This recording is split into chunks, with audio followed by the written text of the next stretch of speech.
The sun was already rising when José Cuervo crested the ridge. He halted his horse and looked out across the valley for what he feared might be the last time. The volcano loomed in the distance, darkly outlined in the pre-dawn blue. The town of Tequila, with its red-tiled roofs, sat nestled at the foot of the western mountains, the first fires of morning unspooling thin threads of smoke from the kitchen chimneys. Before him, the narrow switchbacks of the cobblestone road to Agua Caliente zigzagged into the canyon. Cuervo dismounted and steadied his horse, its black coat foaming and glistening with sweat. He had been riding non-stop for hours, ever since a stranger slipped to the rear entrance of his mansion in Guadalajara to warn the house staff of loose talk at the headquarters of the military command. Pancho Villa's rebel army was closing in on the city, and the faltering government of President Victoriano Huerta had begun rounding up suspected sympathizers. Cuervo, as a wealthy industrialist who had backed revolutionary uprisings in the past, was on the list of men marked for arrest.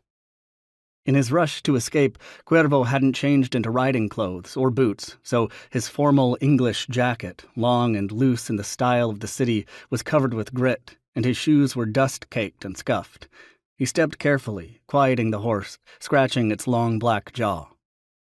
Cuervo was a soft-spoken man, slump-shouldered and thin, with a broad gray mustache and wide, plaintive eyes.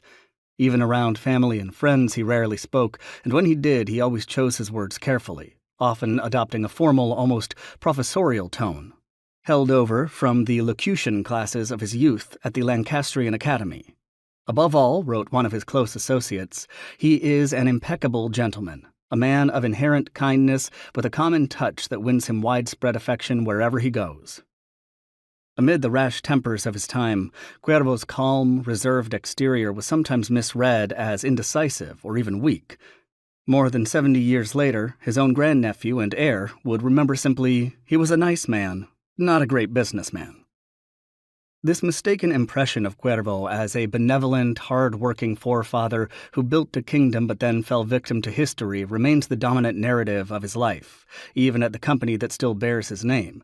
In reality, he was an active and aggressive molder of his moment and milieu, as a technological innovator, a business tycoon, and, perhaps most of all, as a political power broker.